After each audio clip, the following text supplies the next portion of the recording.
Thank you, ma'am. Good. I don't know, it looks busy in here, which is always good. All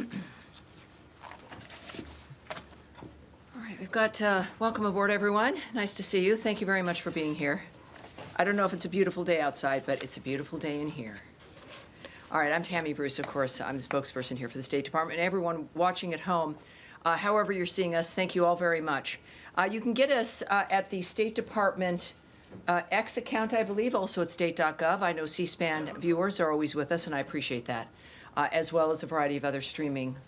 I don't know. There's my young man who was not here last time because he was traveling, Tommy Piggott, our principal deputy. And he will be briefing on Thursday, by the way, as we begin here. So let's start with the statement, shall we? Here on this. Is this the last week of July? Is that possible? It's getting close. It's weird. Everyone's saying no. All right, I'm already wrong. All right, everybody. As of Friday evening, there are no wrongfully detained Americans in Venezuela, and we want to keep it that way.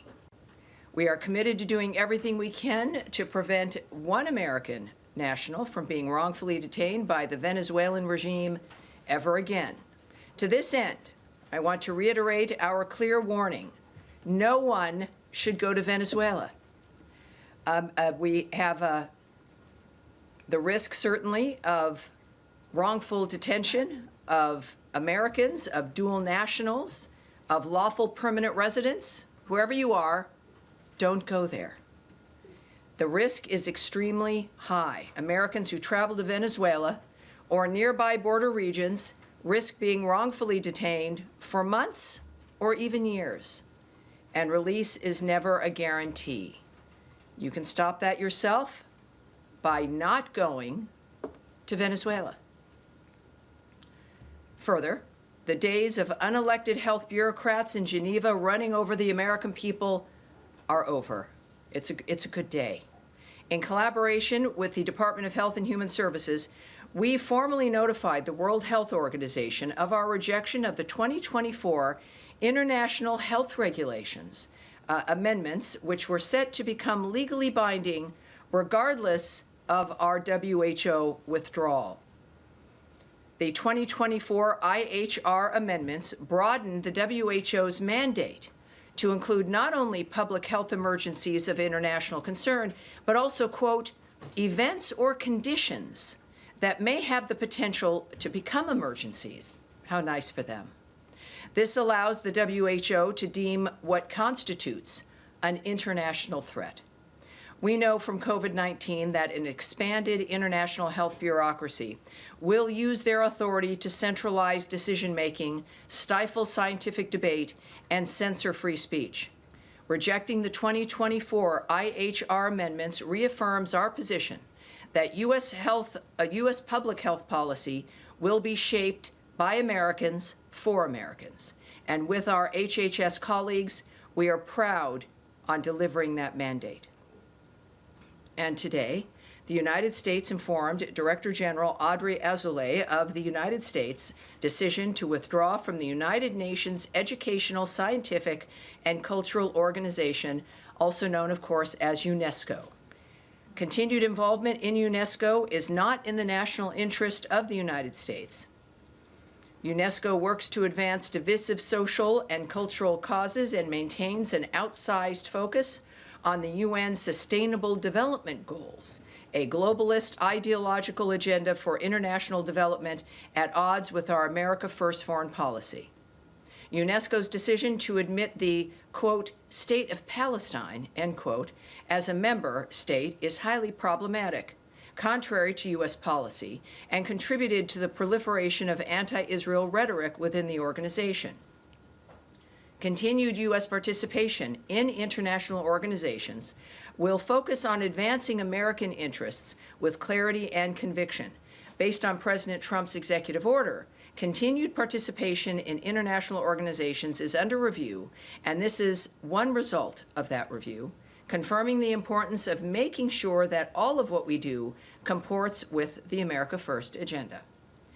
And finally, in today's topper, President Donald Trump met with Philippine President Ferdinand Marcos Jr. in Washington, D.C., following Secretary Rubio's meeting with President Marcos yesterday.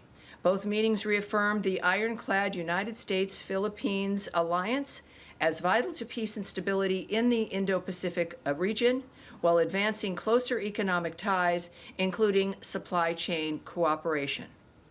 Secretary Rubio announced plans to work with Congress to provide $15 million for private sector development in the Luzon Economic Corridor, part of a broader, more than $60 million initiative focused on energy, maritime issues, and economic growth.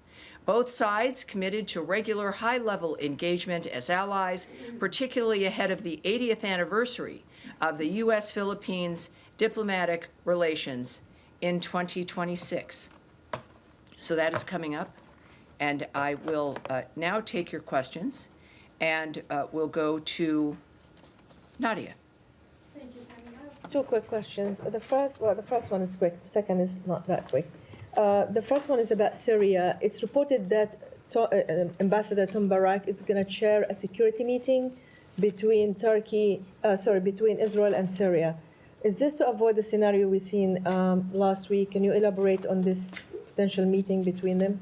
Well, what I can tell you is that all parties have reached a cessation of hostilities. We are calling on the Syrian government to lead on the next steps and hold all perpetrators of violence accountable for their actions.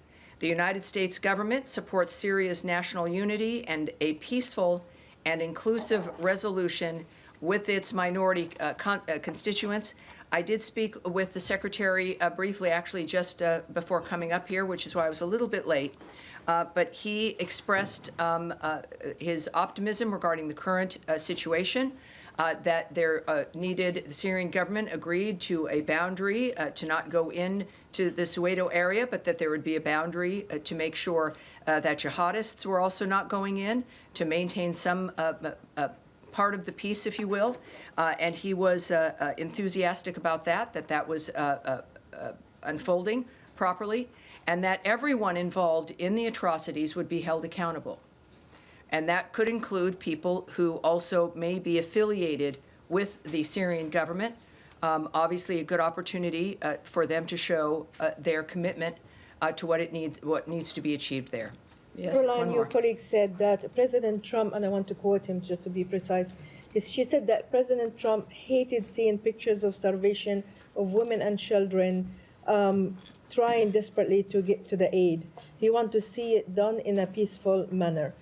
As you know, there's 1,000 people have been killed around the food distribution center.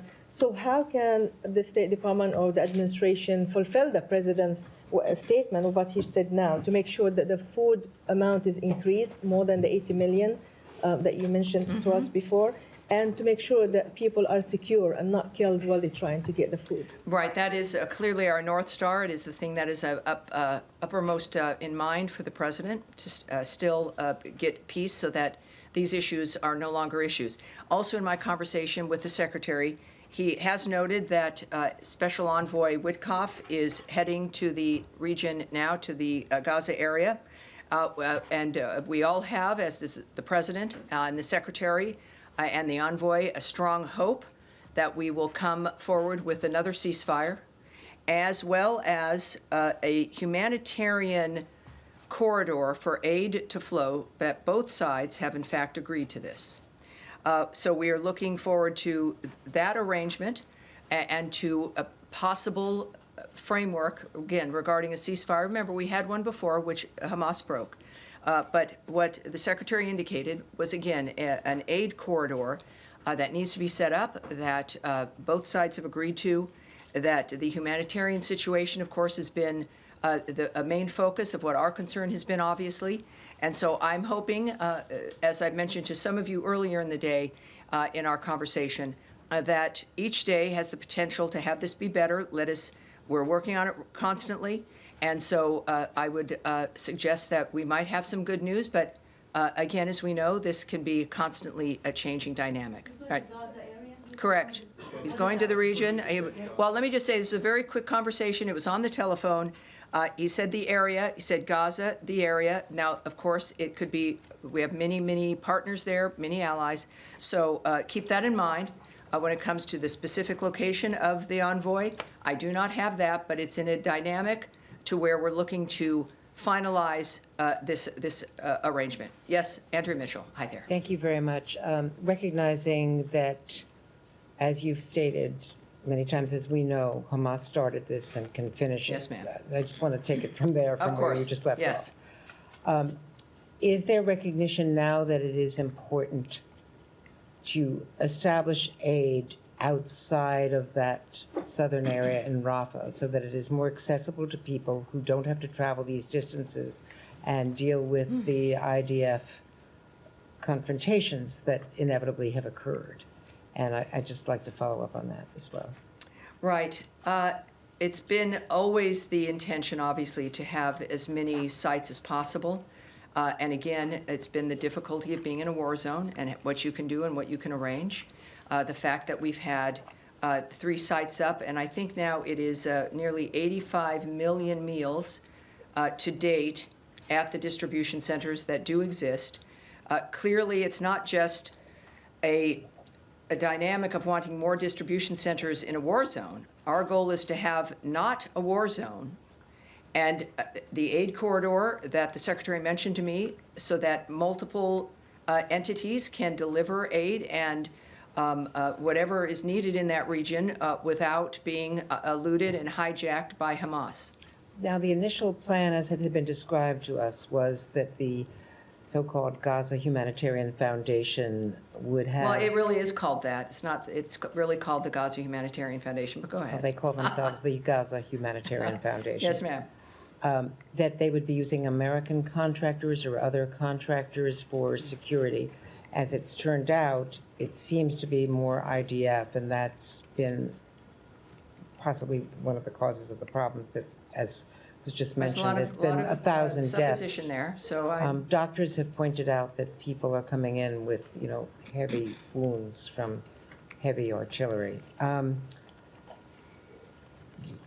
Is the possibility of having some sort of neutral contractors as the security force rather than the IDF?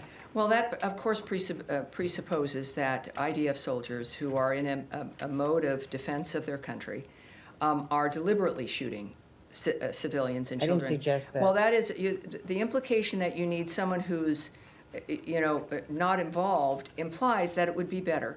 It is a dynamic where, and I think even a horrible situation over this weekend regarding a UN convoy in Zikkim at a crossing, that more than 30 people were killed in that dynamic trying to access food, because that is the focus of every human being. This has got to end. Well, not every human being, but certainly Hamas is preferring the way things have been. This was at a crossing in northern Gaza, and there are certainly Hamas is injured by the inability to hijack this food and to hijack trucks.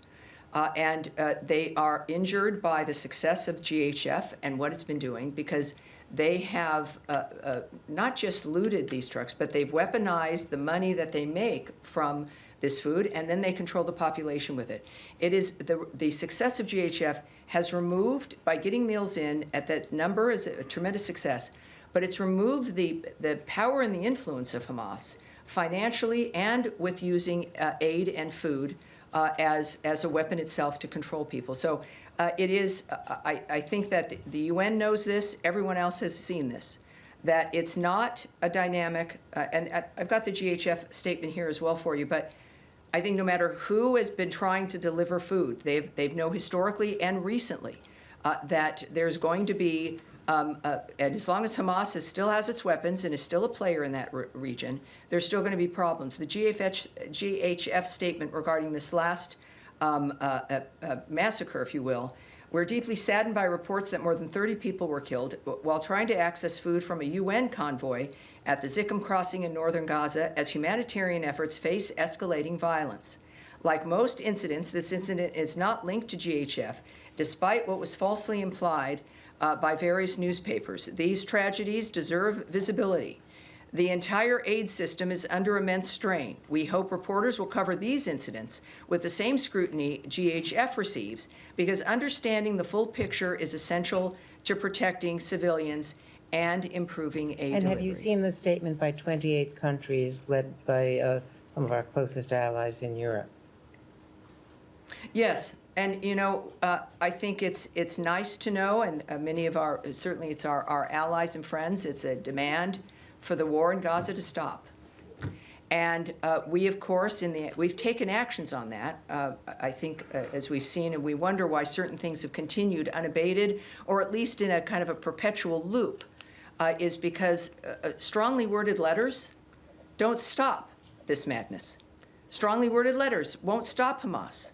Strongly worded letters wouldn't stop Iran. Strongly worded letters are fine, and it's good to know where people stand. I appreciate that very much. The United States, through the leadership of President Trump, and the guidance and the hand also of Secretary Rubio, and of our remarkable envoys, put their lives at risk, take action, make decisions, confront important questions, sometimes when it works, when it doesn't work, but it's more, and sometimes strongly worded tweets and letters in the midst of the actions that we are taking. So we appreciate their sentiment, but I think that the fact of the matter is that we have a history here of recognizing that we have work to implement what they issue as their desire for the war to stop, and we've been taking action on that. So we know that the conflicts which we are trying to end do not end because of letters or even conferences, but because of intense diplomatic efforts. We are leading that effort alongside Egypt and Qatar. And as I mentioned earlier, we are hoping for some rapid responses coming up soon. Yes, sir. Thank you, Tammy. On that note, I mean, I guess if you could talk a little bit about how that progress is progressing towards a resolution. But on a more broader note, I mean, Judd, is it the department's assessment that the current, I guess, policy towards the conflict is working in drawing it to a close? Because when you see 79 people killed waiting for aid, which is one of the highest numbers we've seen over the course of the 2 years, it's absolutely horrible. It feels like things are going in the wrong direction. Well, what it shows us here is that the enemy, the barbarian framework that started this on October 7th, with the mass murder of Jews, the biggest mass murder of Jews since the Holocaust, they are going to be upset and strike back when there appears to be the end to the kind of conflict, this never-ending generational conflict that some of the worst people in the world, state sponsor of terrorism, Iran, and their death squads, have relied on fear, have relied on indecision, have relied on people not wanting to face hard decisions. So, of course, they're going to act and cause more terror and more death in the hopes that people will retreat. That's not going to happen. And it means pushing through, making sure you stay on the line, making sure you have the goal in mind, what you're trying to achieve, if it's achievable, the willingness, yes, to use diplomacy, and as President Trump has indicated, other mechanisms in which to get the job done. So I would argue that Hamas, being desperate and doing more horrible things, that's not new for them, right? That's their hallmark, is something that horribly, it's not a surprise, but that the work to end this from going again and again and again and having the same conversation in 100 years is obscenely unacceptable. So we see the results. It has been, when you say if there's been progress, The parties have been at the table. There have been agreements, one of which, of course, is broken. There can be another one. We are determined for that. Certainly, their sponsor is on their heels, for lack of a better phrase, because they also found out that President Trump is a realist and is serious. So I think that it is clearly shown progress. It's clearly shown a direction. And the accomplishment of one of the red lines from President Trump, which is that Iran will never have a nuclear weapon. Well, guess what? They won't. Yes, Humaira, Reuters. Yes. Just to go back to your conversation with Secretary, I understand that's what he said, Gaza area, but can we at least say Steve Witkoff is going to the Middle East right now, as we speak? Gaza area is a little bit of a Middle East. Based on I don't have specifics, and I'm sure we have an incredible team that works with Special Envoy Witkoff here in the building, are probably now grabbing the television and watching and saying, so I don't have the specifics of exactly where he'll be, but clearly it's in a position where he's going to be able to continue with the negotiations that will lead us to this, hopefully, ceasefire. Right, and you also said that one of the things that Secretary indicated, an aid corridor that needs to be set up that both sides have agreed to. Yes. So is the United States basically negotiating for an aid corridor that is going to include other humanitarian implementers like UN and others? Well, you know, you're asking for so much, and I appreciate that about you because you're always a few steps ahead. That would require speculation on my part. It would require guessing on your part. What I know is what I said to you based on what the Secretary said to me. And one more thing. One more. In your answer to Nadia, are you actually confirming that this meeting is happening with U.S. Envoy Tom Barak and officials from Israel and Syria? And can you tell us where it's happening? No, I can't confirm any of that. Thank you. Yes, ma'am. Thanks, Tammy. Going back to the American who was murdered in the West Bank, the president last week indicated there would be a meeting in which the Israeli government would give more information to the U.S. about his murder. Did that meeting take place, and what else can you tell us about that? There's not, unfortunately, there's not a great deal I can talk to you about the family and the nature of the conversations. Of course, we have confirmed the situation with his death. But the conversations or what has transpired at this point is not something that I'm able to share at this stage. And then another American was murdered in Syria last week. His family says that he was murdered by officials with the interim Syrian government. Is the U.S. planning to hold them accountable for this death? Well, again, you're saying something here that everyone hears. That is not something that I would confirm or would know or would say as a matter of fact, because a reporter says it here in the room. We can say, of course, that Secretary Rubio has emphasized the importance of prioritizing the safety and security of U.S. citizens. We can confirm the death of, and this is the Suwaida region, what we're discussing, of Syria last week, of U.S. citizen Hossam Saraya. We offer condolences to the family on their loss. We are providing consular assistance to them, but in the midst of the further conversations, I can't give you any more details except what we've already discussed. And then quickly on Haiti, the secretary announced yesterday that he had determined a number of legal permanent residents had ties to what has now been determined to be a Haitian FTO. How many people were affected by this? How did you determine that they had ties? Yes, again, for everyone at home, FTO is a foreign terrorist organization, so it's a very serious dynamic. Last month, Secretary Rubio determined that certain aliens with U.S. lawful permanent resident status who have supported and collaborated with Haitian gang leaders connected to Vive Ensemble, a U.S.-designated foreign terrorist organization, are deportable due to the potentially serious foreign policy consequences of their continued presence in our nation.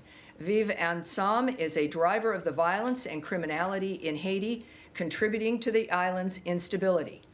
The Department of Homeland Security also steps in here. They will pursue the removal of these aliens from the United States pursuant to our laws.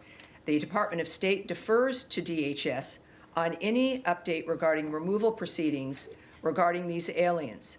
We also will not allow aliens who have facilitated the actions of violent organizations or support criminal terrorist organizations to remain in the country.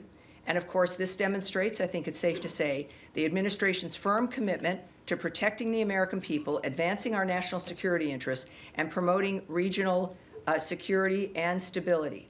There is an authority I want to share with everyone who may not know how this works. These actions are taken pursuant to Section 237A4C of the Immigration and Nationality Act. Under this section, also referred to as 4C by many, of the INA, an alien is deportable if the Secretary of State has reasonable grounds to believe that the alien's presence or activities in the United States would have potentially serious adverse foreign policy consequences for the United States. All right, yes, sir. Can I just ask you, follow up really to Humara's question?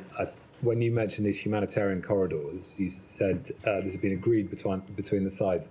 Is that something that's come from the process in Doha that's been agreed? How should we take that? And just any detail you can give us I know. about You know, I was, the secretary is a busy man. We're all proud of him, the nature of what he's being able to accomplish by splitting his time between the State Department and the White House. And our conversations sometimes are in person, oftentimes by phone. So when I've got him in a moment, I'll just jotting down what he's saying. What I can't tell you, and whether I knew or not, is how this came about, where it was decided, or who the parties were. Is your understanding that these corridors will be in addition to what's happening now? Because we know, for example, the UN says there's 6,000 trucks on the Egyptian side at Rafah. Are we talking about all of that material that hasn't been able to access? I wish I had a specific for you. I know that his comments really ranged into the fact that the humanitarian framework has got to ramp up and has got to get better, and obviously we've known that. It requires the ceasefire. And also then a method within which these convoys can move. He did not give me a specific, but he did use the phrase set up, that they need to be set up. Now that could mean a variety of different things, as we know. Some of you think about a physicality. Others, it could involve arrangements at certain spots. I don't know, and we shouldn't speculate at this point. And just, is there any sort of internal scrutiny within the administration about the results of the Gaza Humanitarian Foundation as an entire project, which, as you've set out, is intended to displace the United Nations process? Jeff, I never said that this was to displace a process. I can't speak to. But you've been saying that under the previous system. Well, yes, Hamas it's true. I mean, we know that under the previous dynamics that Hamas was able to loot trucks and to steal material and to sell it and to use it and to weaponize it. But the decisions made, since now GHF has been able to get food in and to distribute it, yes, there have been some difficult circumstances, to say the least, because it's a war zone with a terrorist group. We recognize that. It's imperfect, and it's difficult. But they've done it in a way that made it possible. I don't know what has made the others so vulnerable to theft and hijacking and everything else that has really only landed the food with Hamas. And we saw that with this weekend, and then a few weeks ago, another dynamic where trucks themselves, the entire truck was, multiple trucks were hijacked.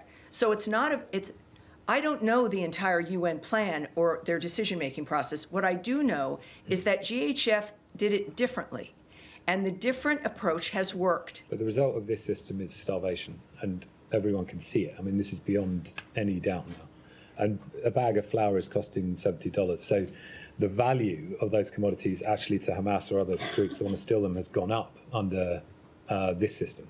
Well, look, we know, without needing to refer you to the Treasury Department, that supply and demand is an issue wherever you are. And of course, we're talking about this as though it's like a city in distress. It is an obscene result of obscene mass murder and madness. It is not a normal environment. It's not a human environment. It is placing, as I've said from the beginning, the first victims of this situation have been the people of Gaza.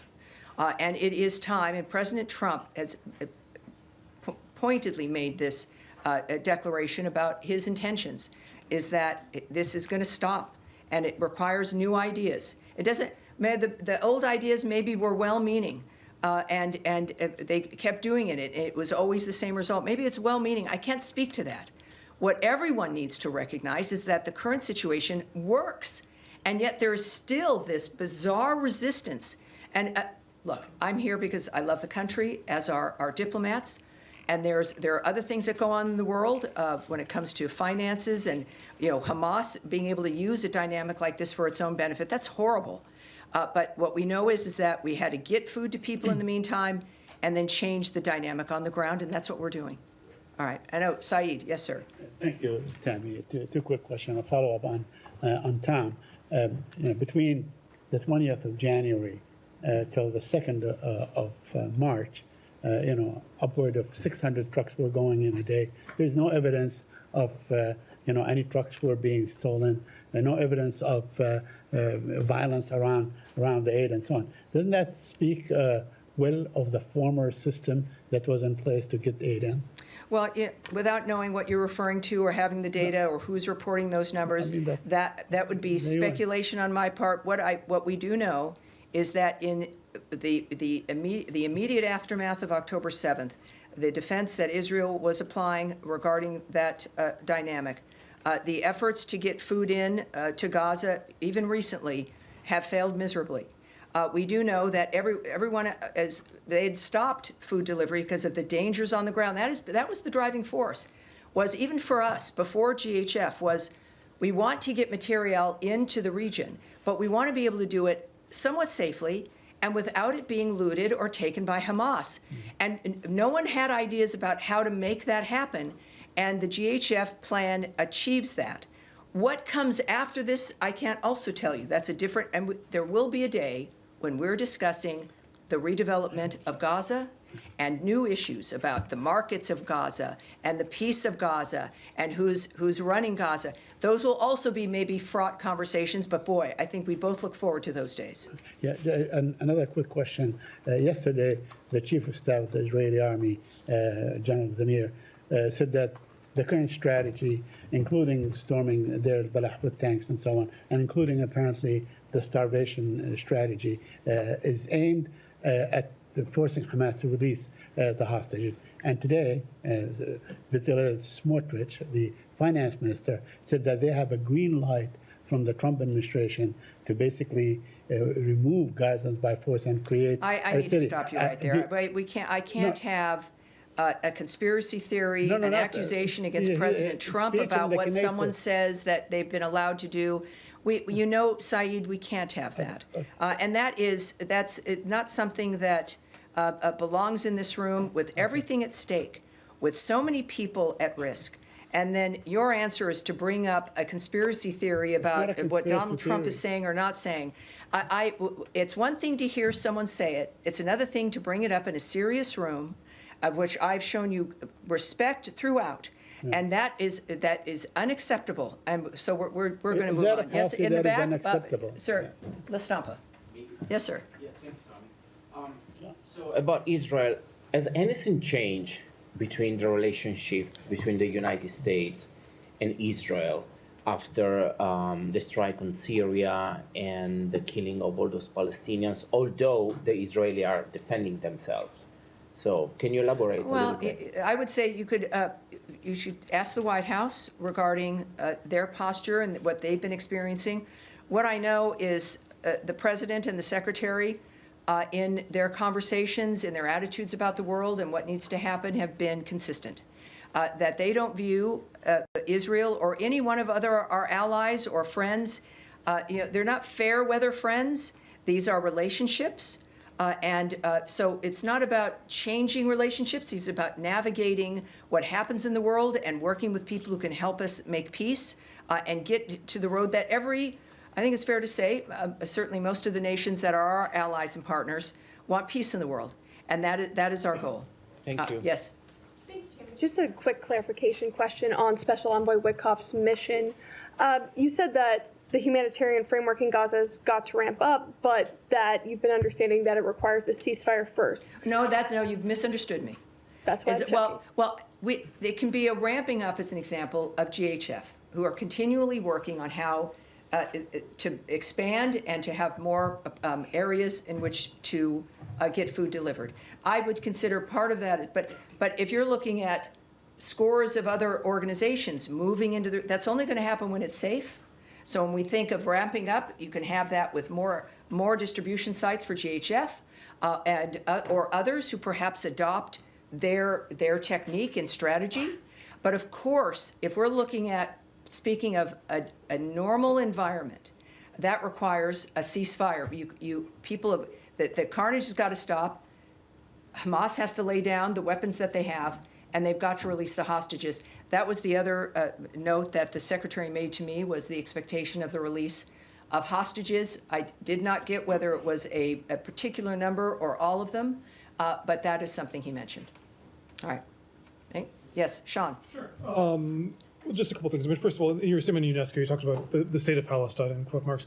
Ambassador Huckabee is in the West Bank today. He's in Ramallah. He met somebody from the Palestine Liberation Organization, and he visited a Christian village in the West Bank recently. Could you talk about his increased engagement with the Palestinian Authority? Does this show a new, any sort of shift, any sort of new effort, and what are the asks of the Palestinian Authority? Right. I will not, as I haven't before, I tend to not characterize, I work hard not to, anyone's comments or anyone's activities, whether it's the secretary or an ambassador or an envoy or a diplomat. So I'm not going to characterize his remarks. I think we're led by a group of men and women who are pretty clearly speak for themselves. But I wouldn't speak on anything that extends beyond looking to his comments and his activities.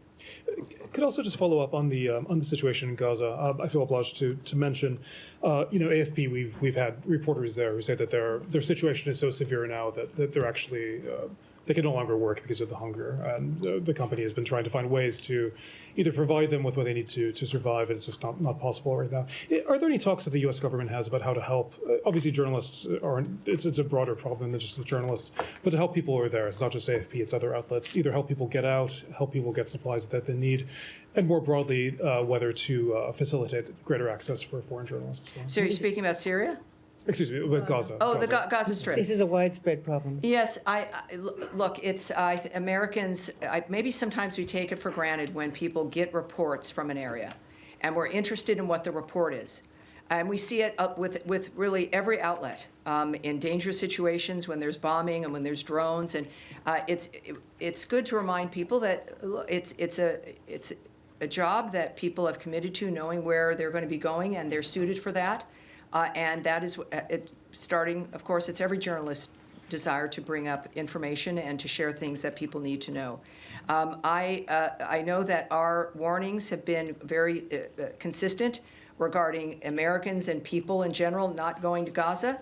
I think that your outlets and others, no doubt if they have some issues, should bring it up to the U.S. government. But I think that when you go someplace and you know it's a war zone, that's a risk that is taken and accepted.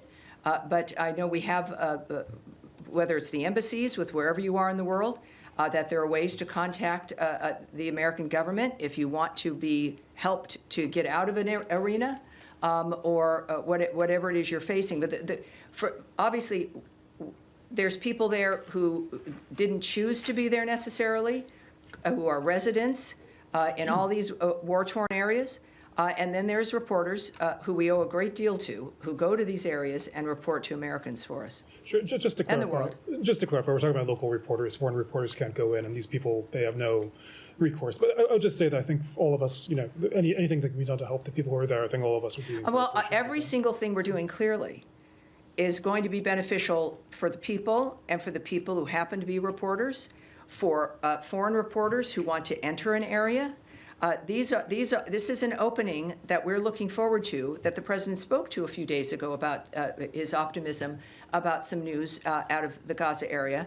Every single thing we're doing, it doesn't eclipse anybody, right? The Gazan people, whatever their professions are, and for the people who want to get into Gaza to report, it is, in all honesty, helping to facilitate reporters has not been at the top of our list. The top of our list has been to stop the carnage and to help hostages.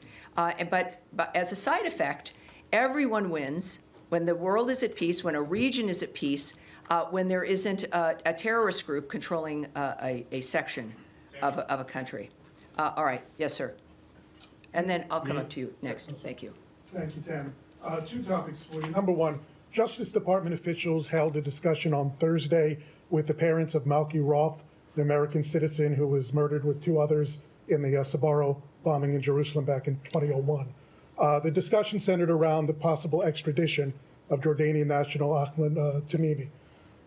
The Jordanians get $1.5 billion a year in foreign aid. Democratic and Republican administrations have skated by on this extradition issue for a decade and a half now at least. What's preventing Secretary Rubio from pushing the Jordanians to finally go through with this extradition? Well, I would reject the premise of your question that nothing stops Secretary Rubio. But secondly, you've said a lot of things that I don't know where you've received that or what the context is or if it's completely accurate. So I want to get you an answer. We're going to take that away to see what we can get for you. Second, can I get a second topic? One more. In terms of Syria going forward, some of the sanctions obviously have been lifted by the Trump administration and some more on the way. Some, though, are determined by Congress, like the Caesar sanctions. Yes. There's two competing bills right now in Congress. One to completely lift the Caesar Act sanctions, another to kind of slow walk it a little bit, make it provisional on Syrian government meeting some parameters. Is there a particular preference that the Secretary has here for implementing the lifting of the Caesar Act sanctions? I have nothing to preview for you regarding a choice that the Secretary might make.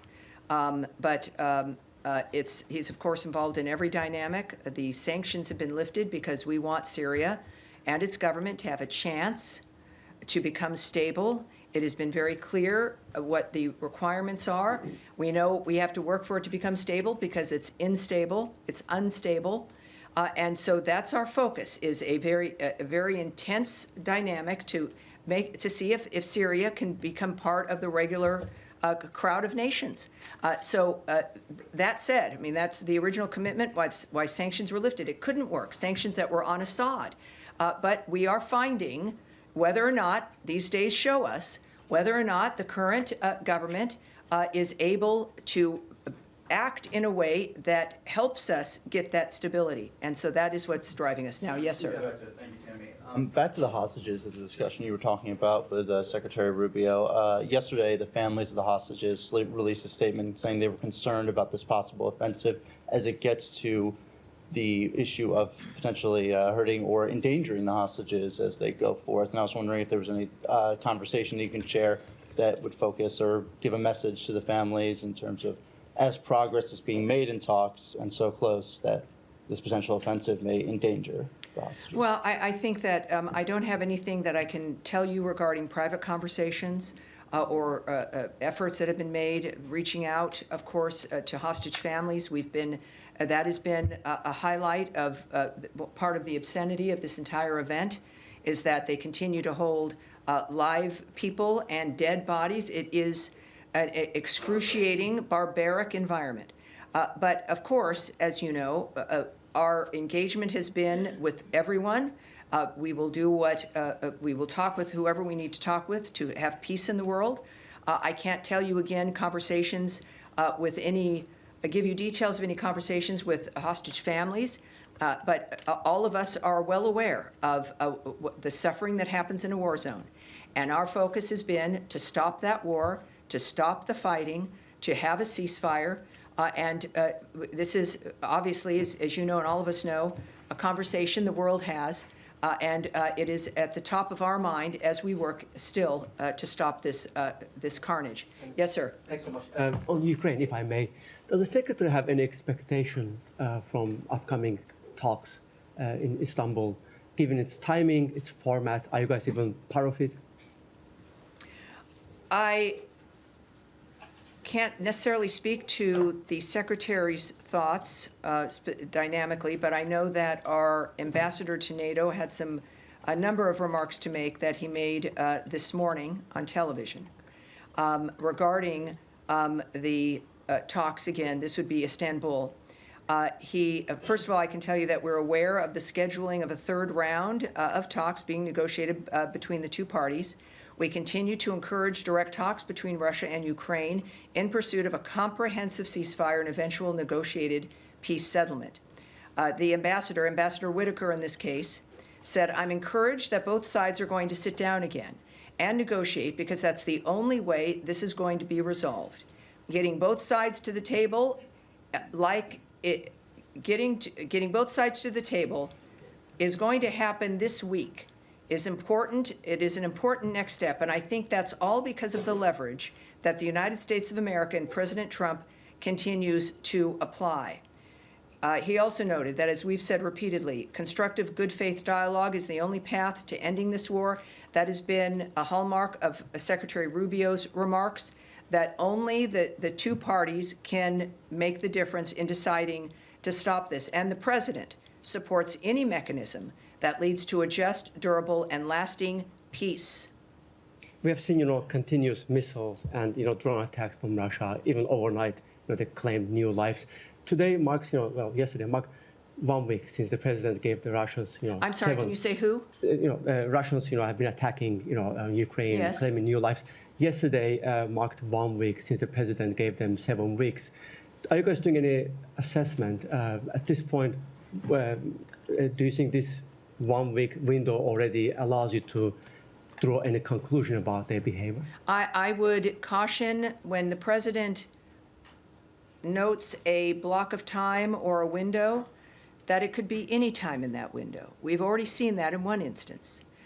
There is, at the same time, with negotiations, as I've mentioned before, without going into the details, if there's a genuine negotiation happening and it's in motion, then things can change rapidly. That the day you set up a window, 2 days later it can be different because of the conversations that have been had. So it's never a static, for most of us, if we make a plan, it's kind of a static plan for us. We have an appointment and we choose that day for the appointment next month.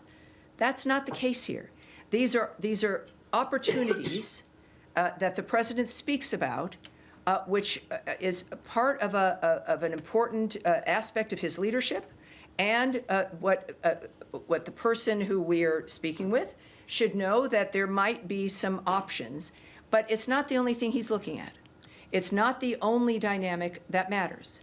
And we've seen him give windows before, and he's acted very quickly within a block, and I think that's why it matters. So he knows, he's said very, very often, many times, he's not happy with what's happening and the choices that Russia is indulging in. Yes, sir, at the end of the row. Thank you, Madam Bruce. Ahmad Shaido from Azerbaijan. Tensions in northern Syria are rising, and we see conflicting interests between countries like Turkey and Israel. And recently, some Israeli voices said that after Iran, Turkey could be the next threat. And meanwhile, in Turkey, there are growing anti-Israel views. Some people are even calling for Turkish army to enter the Gaza. And recently, President Recep Tayyip Erdogan said that we will not allow the partition of Syria. Well, you're in a direction. Every single thing requires a speculation. It's comments that I've not. No, my question is that how do you assess the possibility, well, what the I'll tell risk you, when of? we think about Turkey and Israel and that region, it's a very heightened environment, and many things are going to be said. What we can say is, of course, that all parties regarding Syria, of course, there's a cessation of the violence there. We don't see the activity that people are talking about or musing about. We don't see that. We know in many times recently, the president and the secretary have intervened in what could be horrible situations like the India-Pakistan dynamic, which they were able to stop. These are our leaders are very well versed on the nature of what we need to do to keep peace at hand and how to stop any dynamic that might threaten that peace. So I would point people to what is actually the case right now. The real world is enough to have some anxiety about, but we've got good leaders moving us through it. And to not add in conspiracy theories, gossip, propaganda, or other rhetoric meant to make people afraid. Yeah, Eric. Thank you, Tammy. I wanted to ask Secretary Rubio today, or rather, he reposted a post from the Bureau of Western Hemisphere Affairs, marking the 13th anniversary of the murder of pro-democracy leaders Osvaldo Paya and Harold Cepero in Cuba.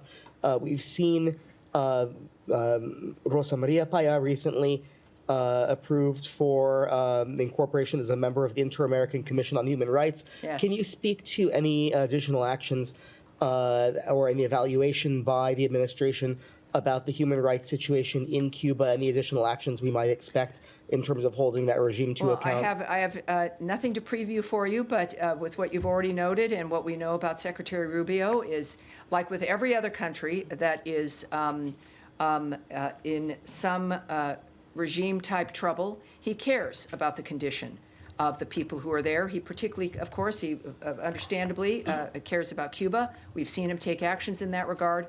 But I have no preview for you of anything that might come up later as well. Yes, sir. Thank you so much, Tammy. Question on Syria.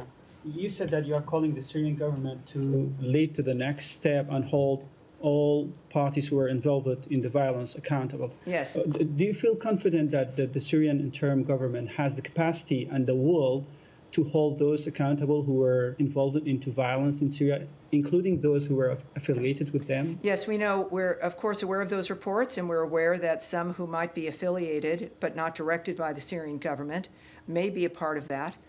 Whether they have the will or the ability to do it, well, we're going to find out, aren't we?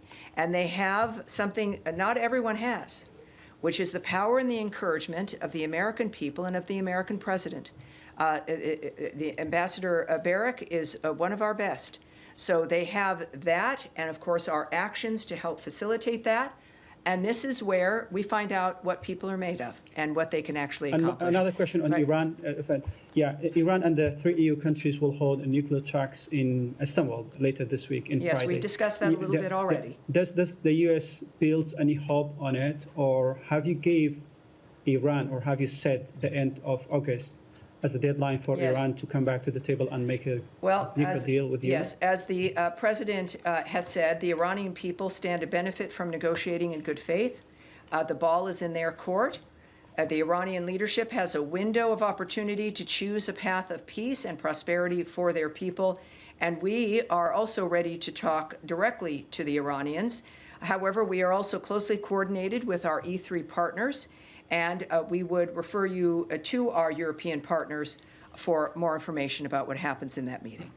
All right, right there, back, gray suit, in the glasses, right there. Thank you so much. First of all, thanks. Your press team shared the detailed response of my question regarding violation of Indus Waters Treaty by India. Excellent, good. Your statement says that Pakistan and India, U.S. will encourage direct communication between Pakistan and India to resolve this issue. But I remember President Trump, when he was in Saudi Arabia, he asked Secretary Rubio to invite leadership of Pakistan and India to normalize that relation between the two countries. He, after stopping the war between India and Pakistan, he also offered to mediate on Kashmir. So I was just curious, what are your thoughts that, okay, direct communication on Indian Waters Treaty, but what about Kashmir and the relation? And there are not many questions here make me smile. And we have a lot of good news, and it's I know we talk about the bad news because things need to be fixed, and then you have a focus on it, and then we know how to move forward. And also the fact that, yes, when I say we're going to take a question back and we need more information, you're the proof that, in fact, we do get back to you. And we have Pakistan, who's going to be here for a bilat, and I'll be participating in that, so I'm looking forward to that as well. One more question. President Trump, on many occasions, he said that he will knock out ISIS, Daesh, from all over the world. We have seen some success in Syria and Iraq, but this group is again organizing in Afghanistan, ISIS, Al-Qaeda, yes. TTP, BLA, and many others. So when we are expecting any targeted strikes against these terrorist networks in Afghanistan? Well, we know, of course, from his first term that he obliterated ISIS. And then we had a 4-year gap where they had opportunities to regenerate themselves. While I won't get ahead of the president, but we can all look at his previous performance and his commitment. And very often, of course, that can give us a bit of an idea of how he's going to be moving forward. All right, yes, in the back in the white shirt, sir. Thank you so much. I would like to ask about... Can you say your name and your outlet, please? My name is Yordana from Khabar Agency. All right. So according to information from Russian Borders Customs Service, The Oh, I main can already trading tell, but partners. keep going. Yeah, keep going. Main trading partners of Russia are China, India, Turkey, and Kazakhstan. Do you have any message to those trading partners of the Russia, according to the secondary What I sanction would, tariffs? if we have a message to anyone who's trading with Russia, that will come from the president and through actions that we take as a government. And we will use information that we have that we've confirmed here, as opposed to maybe a report from a Russian border agent. But I appreciate that, and we've been very clear about our concern that there are multiple countries who are party to what's happening between Russia and Ukraine. And those who, like with China, where there's like 80% of dual-use material is from China for Russia. So we understand this. It's an open globe when it comes to trade, but the president and the secretary have many tools in their tool chest when it comes to how to address that issue of supplying regimes that are causing trouble or are certainly affecting our national security. And we do that regularly. And of course, that is always open. And so no one should be comfortable when it comes to the choices that they make. They should be careful when it comes to who they trade with and who they supply. In the pink jacket in the back. Yes, ma'am. On UNESCO membership, we have observed what appears to be a broader trend of disengagement from international organizations recently. And specifically, for example, no U.S. representative has been appointed to the Organization for Security and Cooperation in Europe, OSCE, an institution rooted in Helsinki Accords. Another position vacant is the International Atomic Energy Agency, a seat in Vienna. Can you clarify whether these absences reflect a temporary delay in appointments? When we look at the website, we are seeing many absences. Or is the U.S. signaling a longer-term strategic withdrawal from these institutions, particularly the IAEA and OSCE? All right. Also, your name and what is your outlet? Sarah, Halk TV, Turkish. Excellent. Well, welcome aboard. As I mentioned earlier, we've been doing a lot of reviews, as you know, one of which has just resolved, which is USAID, and also, of course, the reorganization here at the department. Another executive order that the president issued upon first taking office in the second term was to have a review of the international organizations that we're involved in, to make sure, just like with foreign aid, are these organizations aligned with the values of the America First framework? Is it in our best interest to be a part of these organizations? And so we are doing a review right now of our international organization participation.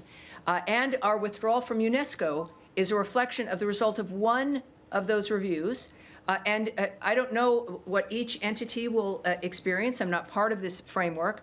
And I would want to check on really the staffing of the others that you noted. But I would say that it is any more than when we were doing the foreign aid review, to not take that, especially with a reduction in either participation or in spending when it comes to aid, don't take that as an indication of our withdrawal from the world or our participation. It's about a smarter, more strategic involvement that can be faster and more nimble, more effective around the world. We've mistaken, because of the size of government, this idea that how big you are, how many people are working, how many organizations you're going to is a reflection of success or effectiveness of results, when that is not the case. And this is what, as we do at home, is we look at how are we spending our money? Where are we spending our time? Is this something that is valuable for, in our case, President Trump's vision of America First, but also for the best country in the world, a government that is still, as we are into our 250th birthday, that we want to be that country that people love and want to come to, that can make the difference in the world, that can actually not just help end wars by joining them, but can stop them from starting. That's the NATO vision. The NATO vision wasn't get prepared to have to fight back. It was to be a deterrent.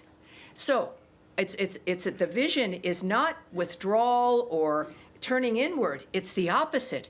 How can we do more faster with more results and So more for now, dynamics. these are And that is where we're going to end today. And we will. I'm sorry. That's where we're going to end. I can tell you that for this Thursday, you're going to see Tommy in your briefing. So we will have that wonderful experience coming up on Thursday. Thank you, everyone. Have a great day. I appreciate it.